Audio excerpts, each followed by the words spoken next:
We're going to do a mic check. Why don't you go ahead and tell me your name? Gary Nicholson, How did that look? in Ottawa, Kansas. Could you spell your last name for me? Make sure I get it spelled right. Nichols.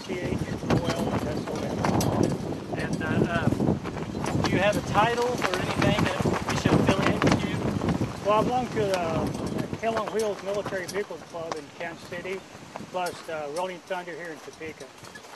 So we can put you down as a Rolling Thunder Club member or Right, big fine. something like It's that. a local group, yeah. So why are you in Topeka today, sir?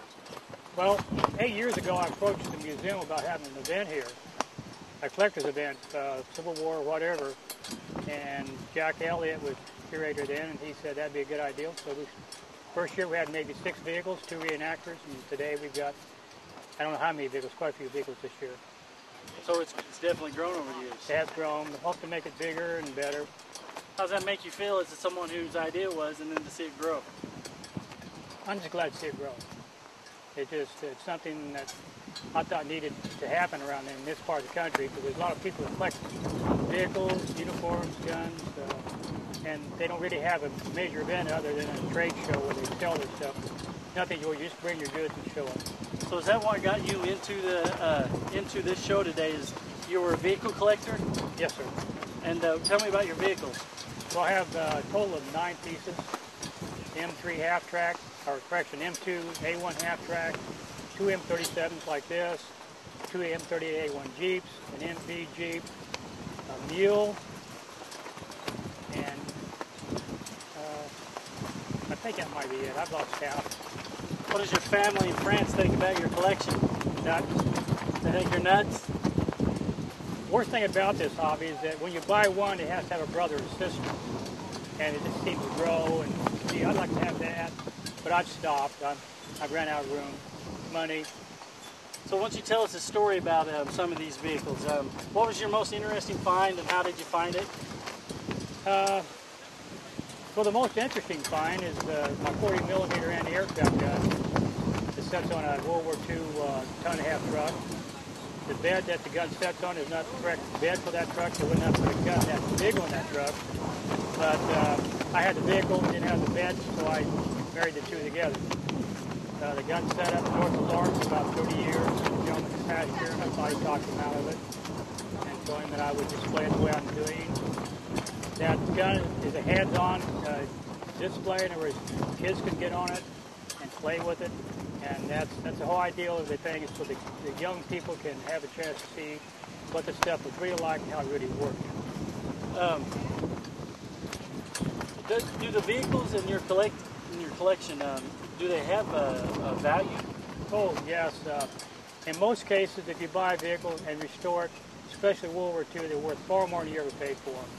Some of the Jeeps are going from $25,000 up. Half-tracks are probably in that range. You're talking about a guy who might spend $2,000 or $3,000 per vehicle and fix it up and play with it. It's like having an IRA. You can play with your IRA. It's a good way of investing money and have fun with it. And we're just caretakers. You own these vehicles, we're just caretakers. There'll be someone else buy it and take it to the next stage, which is maybe a little bit more detailed than what you have now. So it's not about collecting for, like an investment. For you, it's about collecting just for history. Living history. And most of these guys, they do it for fun, but it's also history, because we're representing the military, believe it or not. So we have to be careful that we do represent ourselves correctly, because we do, in fact, represent the military. Have you ever gone into let's say an old barn or a field somewhere, or even maybe a storage facility and seen a vehicle and you just had to have it? That's a dream that all of us dream about doing. Very few people have those lucky events, because the rental factor is practically all gone. But it's a dream of every collector to walk into a barn and find that unique vehicle. Yeah, so that hadn't happened.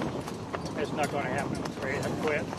I've talked to other collectors, and that's what they've told me that before, that they wait for that day that they hear a rumor and they hunt it down. I'm always asking the question, when I drive through the country, if I stop and get gas and there's a couple old farmers sitting talking at a booth in a filling station, I'll say, ask them that question, do you know of any military vehicles? What do you say if I get lucky? Yep. If I can't find, I'll tell someone so they can go into a collector's hand. My neighbor has numerous staff card. Really?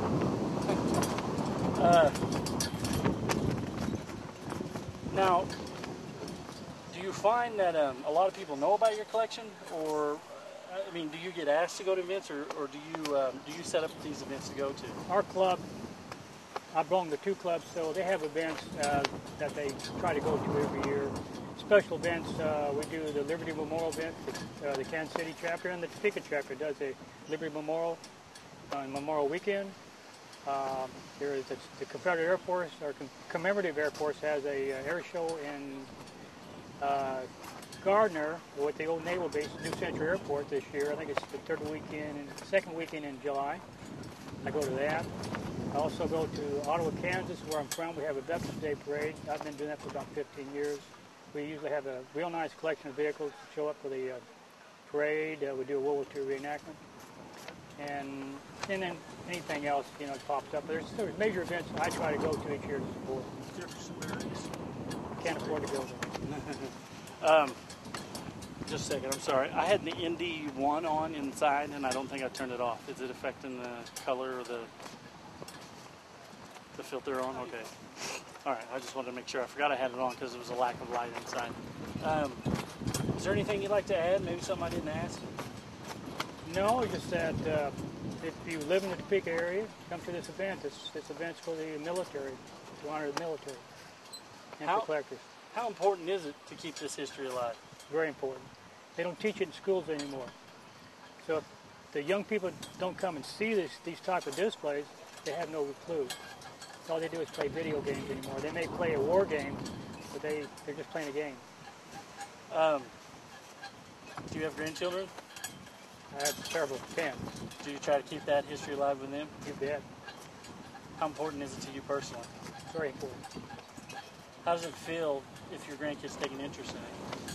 I hope they do. I hope they do. I hope other children, some kid get on a gun and he's interested, maybe makes his interest a little bit more, grow a little bit, I guess you might say, and maybe get interested in the hobby and collect either uniforms, guns, or just honor the veterans every year. We're losing more and more World War II veterans every day. Every day. Anything you can think of? Good. I think we're good. Thank you, sir.